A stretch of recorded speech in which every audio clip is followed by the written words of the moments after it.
Good afternoon, everybody.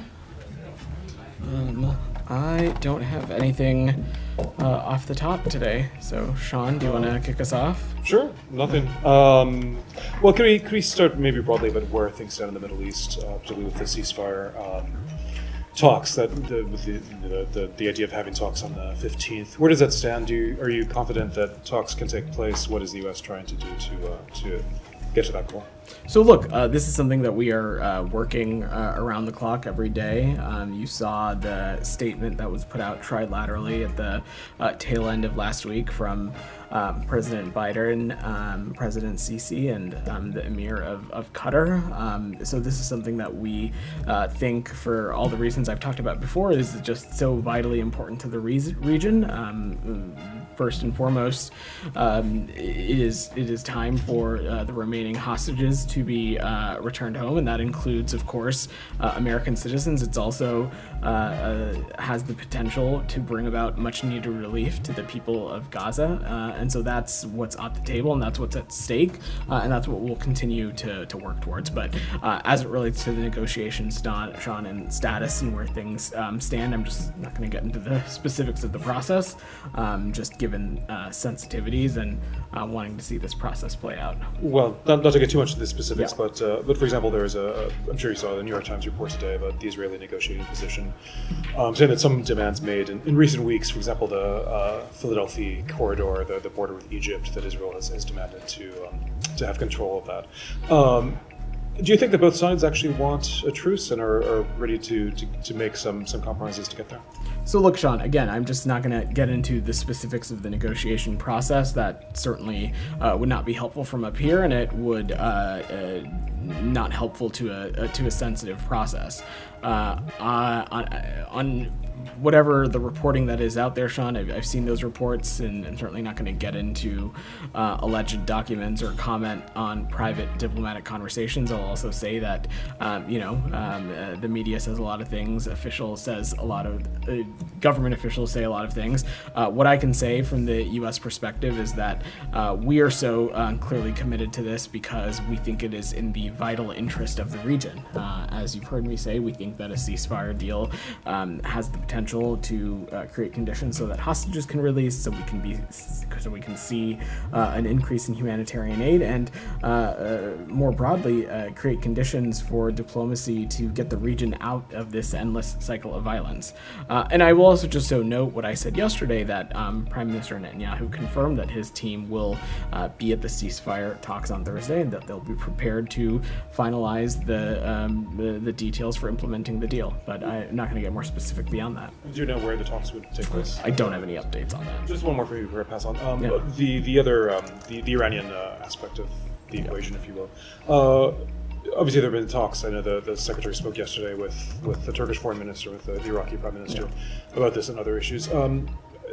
What's the assessment now? Do you think that is there still a fear of Iranian retaliation and expectation of that? Where do things stand now in dissuading them potentially? Thanks, Ron. So I don't want to speculate on what actions the Iranian regime might take, but I will say, as the secretary has said repeatedly, no one benefits from any kind of retaliation. And what we've been engaged on is intensive diplomacy with allies and partners who are helping us communicate that message to the region, including directly to Iran. And a number of ways in which we're doing that is through, of course, some of the counterpart calls that you have seen the secretary participate in over not just yesterday, but over the past 2 weeks now. We're also communicating this message directly to Israel, and also reiterating that our commitment to Israel's security is ironclad, and we'll continue to defend Israel against attacks from Iran and Iran-backed terrorist groups, just as we'll continue to defend American personnel. But everyone in the region should understand that further attacks only perpetuate conflict, instability, and insecurity for everyone. And so what we're focused on is intensively on de-escalation through diplomacy. Go ahead. Welcome. Thank you Since very your much. First day. Thank you. Yeah. So is there any communication between the US and Iran at the moment? So I'm just not going to speak to private diplomatic conversations. What I can say is that we have been engaging with partners who are communicating that message directly to Iran. I'm not aware of any communication between the U.S. And do you expect them to hold off from any retaliation until after Thursday's talk? So as I just said to Sean, I certainly don't want to speculate on any timeline. What I will say is that we have been stressing to allies, partners, like-mindeds, just how important it is that the parties not take steps that are going to perpetuate this conflict, that are going to lead to further instability and insecurity. No one benefits from any kind of retaliation, and so we want to not see any escalation or any attack take place in the first place. And you expect Hamas to be there? So we've seen the reports of what they have said as it relates to their participation. Our partners in Qatar have assured us that they will work to have Hamas represented. As I just said to Sean, it is far time for Hamas to release the remaining hostages, including the American citizens. But broadly, we fully expect these talks to move forward as they should. So regardless of whether they're there or not, the talks happen? So, as I said, Qatar has assured us that they will work to have Hamas represented there, and we fully expect these talks to move forward. Thank you. All right, Shannon. So, Qatar has assured that they will work to have Hamas there, but it's still not guaranteed that Hamas will participate. A lot of members of the group have been saying that's because of reluctance that they perceive from Israel to commit to a deal, to implement a deal. Do you think that's the message the world should get from Hamas's lack of participation if things go forward as they stand, or is Hamas unwilling to commit to a deal? So I'm not going to get into the mind of Mr. Sinwar. Let me just say a couple things. First, this whole process started when President Biden in late May laid out a very clear proposal of the contours of a ceasefire deal that was very quickly endorsed by the G7, quickly endorsed by the UN Security Council, quickly endorsed by the Arab world, endorsed by Israel, and so on and so forth. We continue to believe that a ceasefire proposal in lines with that is achievable, and that's exactly why you saw President Biden, President Sisi, and the Qatari Emir put out that trilateral statement last week. It is imperative that these talks continue, that we get this process across the finish line because of what we believe it can achieve when it comes to the hostages being released, when it comes to humanitarian aid, and when it comes to greater diplomacy for the region. And I will just, note again that in light of that trilateral statement, Prime Minister Netanyahu quickly confirmed that his team will be at the ceasefire talks on Thursday, and that they'll be prepared to finalize the deals for implementing this. And simultaneously, our Qatari partners have assured us that they are working to ensure that there is Hamas representation as well. So we'll let this process play out, but we fully expect these talks to move forward as they should. And on the anticipated Iranian attack on Israel, do you still see a broad level of support among the coalition of particularly Middle Eastern countries that helped defend Israel in April, or do you think that has waned at this point? So I'm certainly not going to speak to other countries' efforts and how they might be adjusting or not adjusting any security posture they're taking. What I can say is that no one is naive about Iran's malign, destabilizing behavior, particularly through its proxies, particularly in the Middle East region. And what I can say on behalf of the United States is that we certainly won't hesitate to defend Israel as well as our personnel from not just attacks from Iran, but Iranian-backed proxies as well. Camilla. Thanks. A couple of questions about other figureheads that could create potential obstacles. Wall Street Journal reported that Sinwar had said through Arab mediators that if Israel's serious about negotiations and wants Hamas to participate in this week's talks, then they need to stop all military operations in Gaza. As you know, Hamas have made Sinwar their head of their political bureau, whatever that means. Are you guys taking what he says seriously? Do you see what he says as just bluster, or is it potential to, does he have any kind of potential to stop Hamas's participation? How should we read So this? you saw the secretary speak to this last week in Annapolis with the appointment of Mr. Sinwar as Hamas's political bureau chief. From our point of view, that designation didn't change anything. Over the course of this whole process, over the course of this whole conflict, it has been clear to everyone that Mr. Sinwar continues to be the decision maker.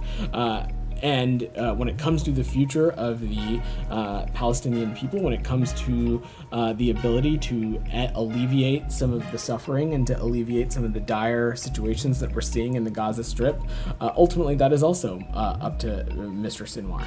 In response to the trilateral statement that was put out last week, the Israelis have confirmed that they will have a team present ready to continue and carry forward these talks.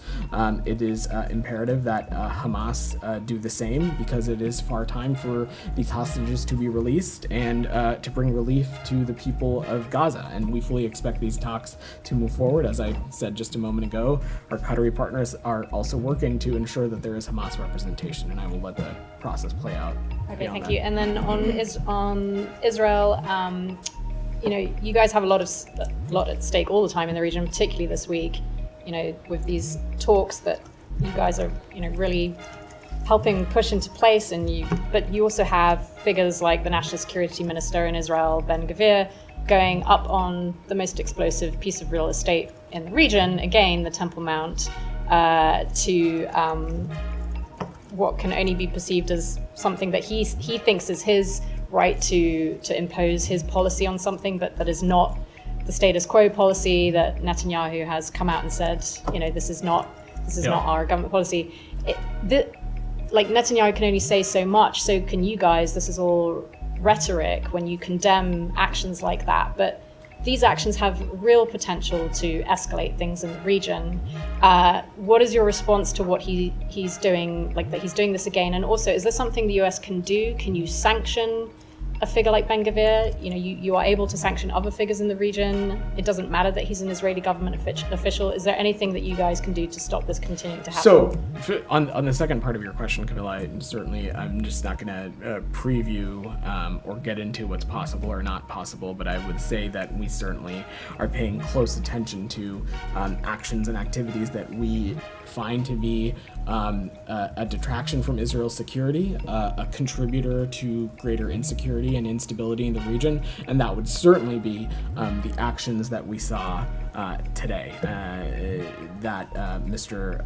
Ben-Gvir participated in. Even the Prime Minister's office itself made clear that the events of this morning are a deviation from what is Israeli policy and a deviation from the status quo. And let me just say clearly that the United States stands firmly for preservation of the historic status quo with respects to the holy sites of Jerusalem, and any unilateral action, which this would be, any unilateral action like this that jeopardizes such a status quo is unacceptable. And not only is it unacceptable, it detracts from what we think is a vital time as we are working to get this ceasefire deal across the finish line. It detracts from what our stated goal is for the region, which is a two-state solution, a Palestinian state and an Israeli state that's side by side, living in with dignity and harmony. We recognize how important the holy site is, so we urge all sides to respect the status quo, but certainly actions like this they detract from that, and not only do they detract from that, we find them to be unacceptable. Said, go ahead. Thank you, Vedant. First, on the Secretary's trip, what does he hope to achieve this time around that he was not able to achieve in the past 8 trips? Well, Said, I don't have any travel for Secretary Blinken to preview at the moment. What I can say is that as it relates to the Middle East region, the Secretary is laserly focused and engaged on the region through calls with his counterparts, through calls with other leaders. He has been working the phones for the past number of weeks, continuing to echo the same message, which is we are close to getting this ceasefire deal across the finish line. It is vital for the release of the remaining hostages, including American citizens. It is vital for a surge in humanitarian assistance, which we believe will help alleviate the suffering that we're seeing in Gaza. And it is vital to help get this region out of this endless cycle of violence. He made that clear to a number of counterparts that he's spoken to in the past few days, and I expect those kinds of conversations and diplomacy to continue, Saeed, but I don't want to preview or get ahead of any potential travel. I know you talked about the attack on the Tabain school yesterday, but the Secretary General of the United Nations, Mr. Guterres, condemned in no uncertain terms what happened, the attack, the massacre of Tabain school. Would the United States do the same thing? Do you agree that such an act is thoroughly condemnable? Saeed, we of course mourn the loss of any civilian life, and over the course of this conflict, too many civilians have been killed. But also, as I said yesterday, the reason that we are even having this conversation is because Hamas continues to have a track record of not just using civilians as human shields, but co-locating itself among civilian infrastructure, co-locating itself among what normally would be facilities that have protected status, but when they become fronts for potential militant operations, certainly they have the possibility to lose their status. That does not minimize or diminish the moral and strategic imperative that our partners in Israel have to take every possible step to ensure that civilian casualties are minimized. Both of those things can be true. So do you have any evidence that actually militants were there at the Tabain school? As we said yesterday, Saeed, we have been in close touch with the IDF on this and continue to discuss with them. But I will also let them speak to their own military operations. I understand, but what you're saying that they have a track record, but that is dependent on what the Israeli army says, correct? This is their operation. I will let them speak to it. Now, a couple more questions on the the New York Times is reporting that Israel is less flexible now on the negotiations. Seems that, and in fact, by statements by the Prime Minister himself and statements by the Defense Minister, Yoav Gallant, saying that the Israeli Prime Minister has really backtracked from the position on the proposal that you mentioned on May 31 by the President. So, do you think that the Israelis have backed down, or at least the Prime Minister has backed down from what he's agreed to earlier? I'm just not going to categorize it, Saeed, and answering Sean's question or our new colleague's question, I said that I'm not going to get into the specifics of this ongoing negotiating process. I can tell you that the reason that the United States continues to lead on this and engage on this is because we believe it is vitally important to the region. And again, I will just note that when it comes to our partners in Israel, they've indicated that they will have a team present to continue to finalize on implementing this deal. But beyond that, I'm just not going to get into specifics. You are welcome to ask, because of course it's your time, but I'm not going to address them. Okay, that's fair. Mm-hmm. Now, the Hamas is saying that they have agreed to the proposal as it was proposed, and there is nothing else to negotiate.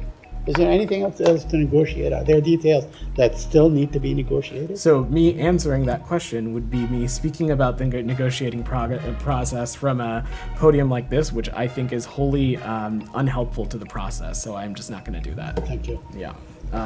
Alex, go ahead. Thank you. Very quickly on the region, and then we'll move to Ukraine. Sure. Mahmoud Abbas popped up in the Kremlin today. How closely are you following this trip, and what's your best guess about what's going on between the two, and how involved or not involved has Russia been in the latest situation in the Middle East? So, from my vantage point, I don't think Russia has really played a role, not in working to get the parties to get to this ceasefire stage, but also beyond that, working to be a source of humanitarian aid for the Palestinian people. As it relates to President Abbas's travel, I don't have anything to offer there. I would let the PA speak to his own engagements.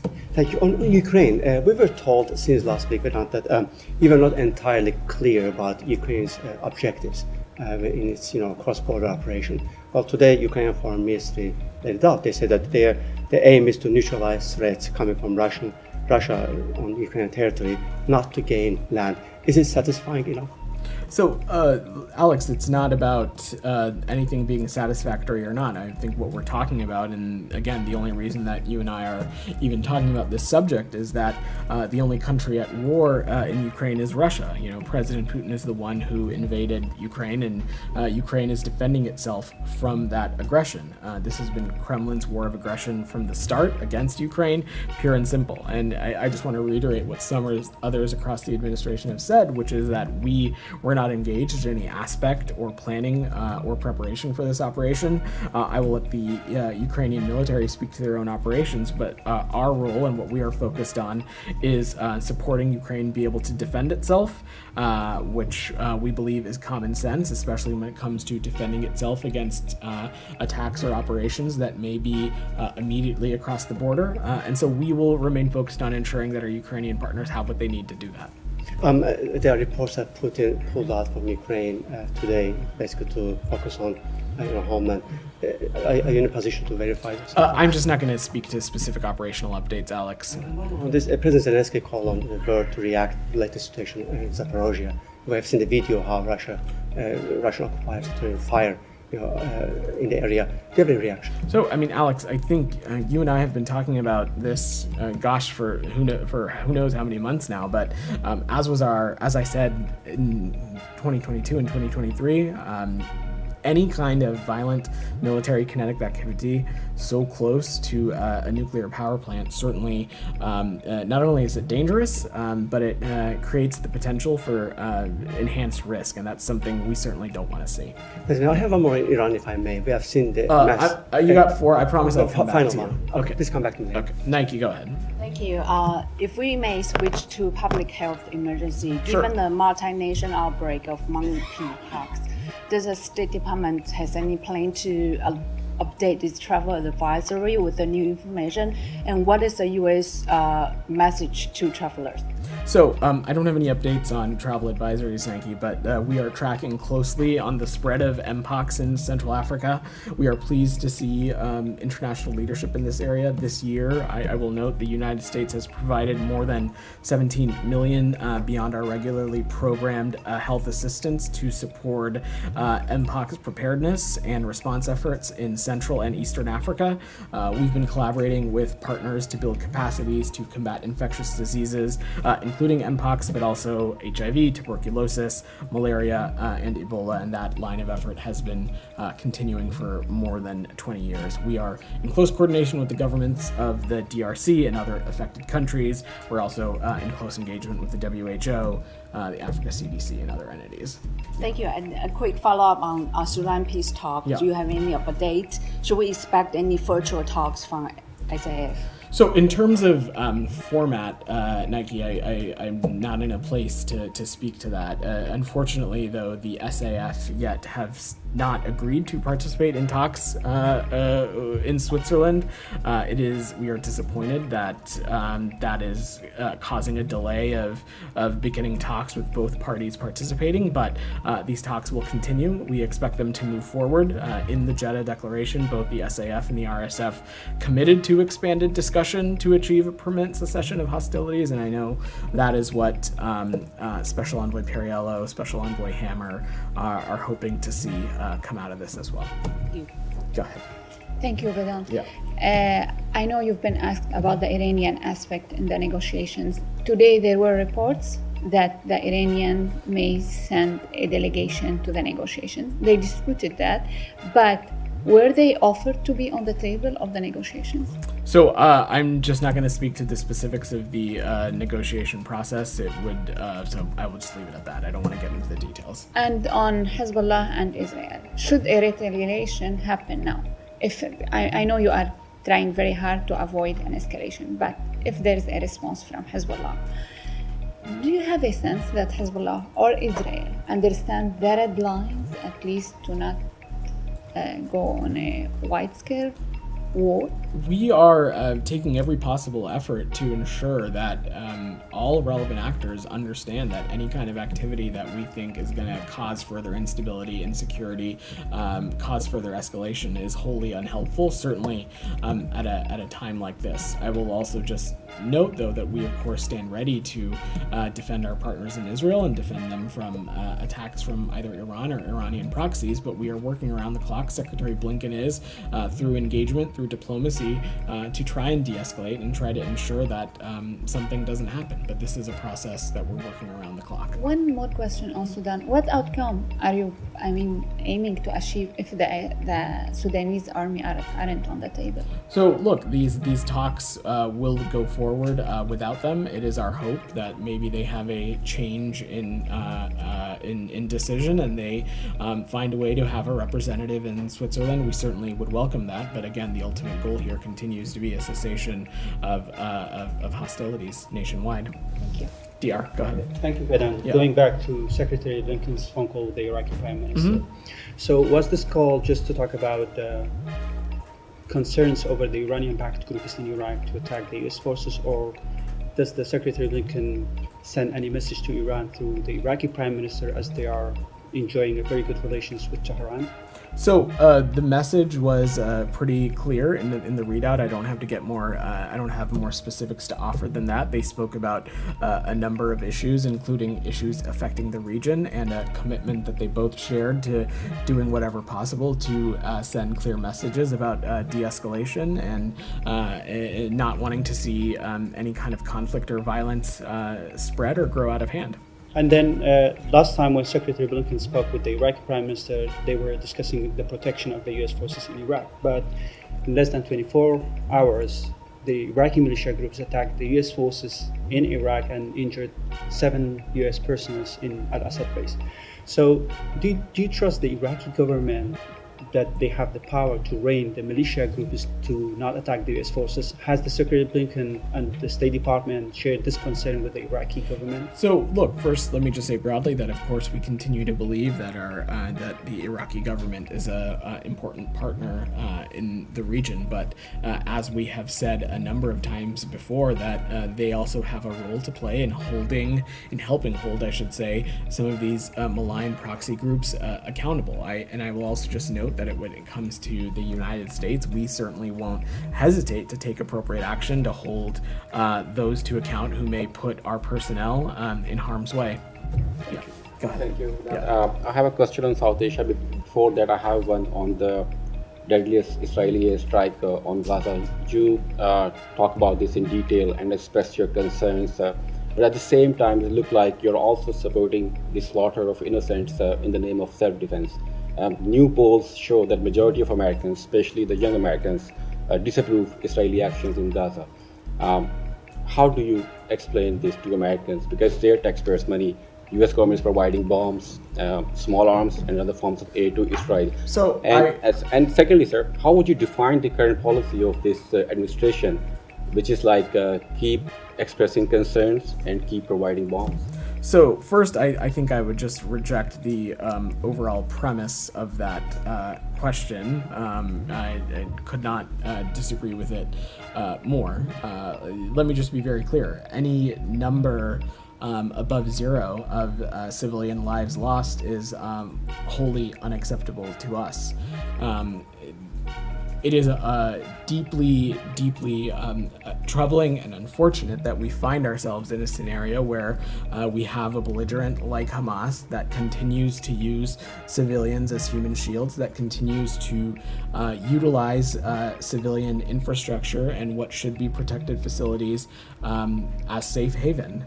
But that does not minimize the strategic and moral imperative that Israel has to minimize those civilian casualties. And this is something that we take incredibly seriously. And when it comes to the use of our security articles, the State Department pays close attention and is reviewing very closely potential reports of alleged international human rights law and gross human rights violations through the various existing policies that we have at our disposal, which I've spent a lot of time up here talking about them, as Matt has.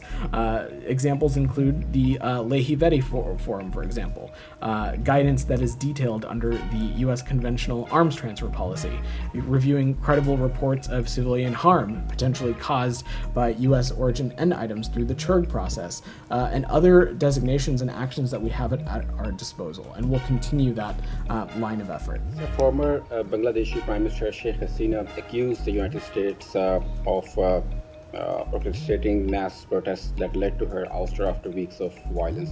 Do you have any comment on that? That's laughable. Any implication that the United States was involved in Sheikh Hasina's resignation is absolutely false.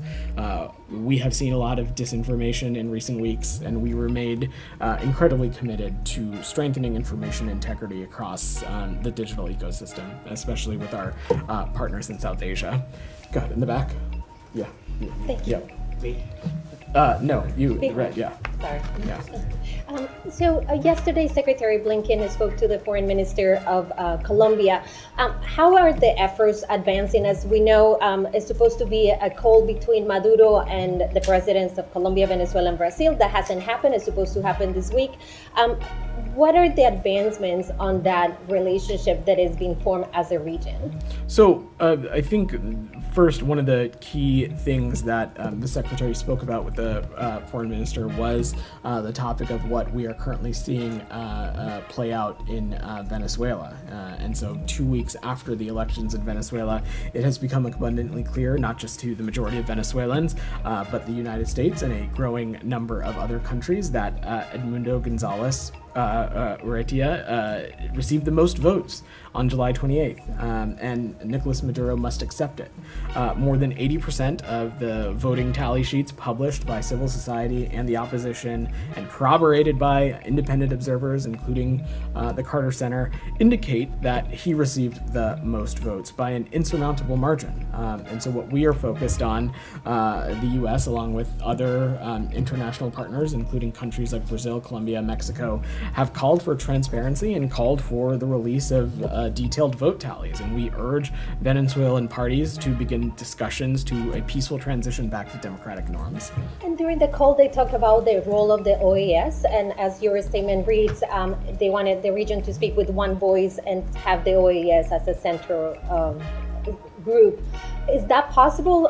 The Foreign Minister of Colombia released a statement just a few hours ago in which he says that he made clear the position of Colombia on the OAS, and we know that during the vote, the U.S.-led resolution with Uruguay and other countries failed to pass with 17 votes, and Colombia actually abstained. Is it possible to go back to the OAS to have a conversation? That is certainly that is our hope, and that is our goal, and that's what we hope to use the OAS as a vehicle for. And finally, go ahead. Just Haiti. Okay, go ahead. During the call, it was also Haiti. What is the role that Colombia will play? According to the Foreign Minister, they offered to help the United States in their efforts to stabilize Haiti. So I don't have any specifics to share beyond the readout. Look, Haiti continues to face dire insecurity, and certainly any country willing to play a productive role in helping with that would certainly be a welcome thing, but I will let the Colombians speak to their own engagement. Prime, go ahead. Thank you for that. Yeah. Yesterday, the department commemorated the 75th anniversary of the Geneva Conventions. It said, quote, the anniversary is a fitting occasion to reaffirm our commitment to respecting international humanitarian law. The prosecutor of the International Criminal Court, where violations of the Geneva Conventions are often addressed, seeks arrest warrants against Benjamin Netanyahu, as well as Hamas leadership. Netanyahu was just welcomed by Washington. Just in recent days, the department said it wouldn't sanction a unit accused of war crimes, including binding, gagging, and killing a 78-year-old Palestinian American. Israeli forces, as has been discussed, killed over 90 people as they prayed at a school and mosque. Israeli forces shot an American citizen as he protested illegal settlements in the West Bank. Nevertheless, the U.S. released $3.5 billion to Israel to buy more U.S. weapons. So how does the Biden-Harris administration expect Americans and the rest of the world to take such commitments towards the Geneva Conventions seriously, given just the past few days? So we have been consistently clear that Israel has every moral and strategic imperative to minimize the impacts of on civilians. And when we have seen actions or incidents that we deem to be inconsistent with that, not only do we raise our concerns with the partner country as appropriate, but we factor it into the however which way we may implement certain policy responses as a deterrence for these kinds of incidents to reoccur in the future. I talked about some of these tools at our disposal recently, the Leahy Vetting Forum, the guidance that's laid out in the conventional arms transfer policy, the CHURG process, as well as other things like visa restrictions and designations that we have. We urge Israel to thoroughly and transparently investigate reports of gross violations of human rights and take all appropriate action, and we'll continue to do that. So I know that the department and the U.S. issued certain statements mourning the loss of life from some of these killings, and you talk about deterrence. Just hours ago, 2 twins who were newborn were killed in Gaza with their mother and grandmother as their father went to collect their birth certificates. They're 4 days old, born into war, experienced only war, killed by war.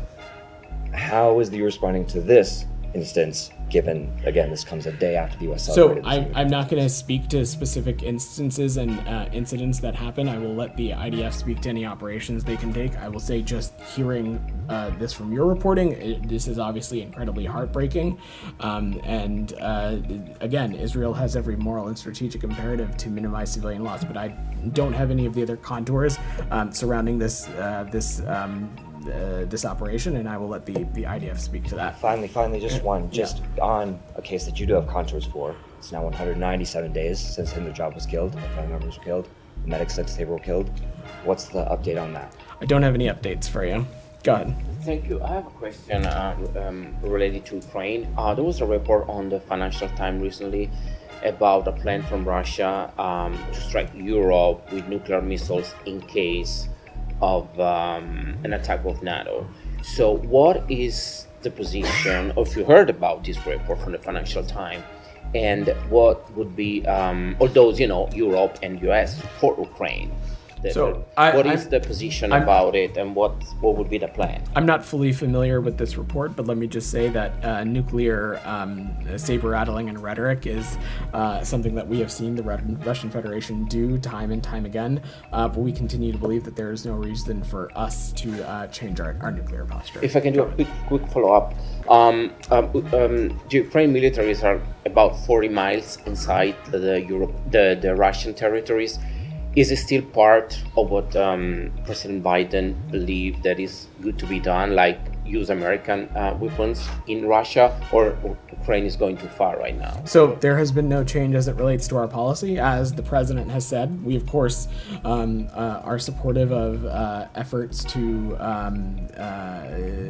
disrupt operations that might be immediately across the border, but beyond that, there has been no change in policy, and I will let our Ukrainian partners speak to any operation of theirs. Go ahead.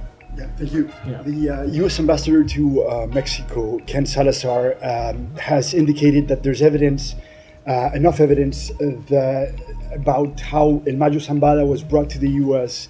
against his will. And the Mexican authorities are trying to question the U.S. authorities about the conditions of this arrest of El Mayo Zambada. They don't seem to have any answer, or not the answers they're expecting. Are you cooperating with the Mexican authorities to respond to those questions about the Mayo Zambada arrest?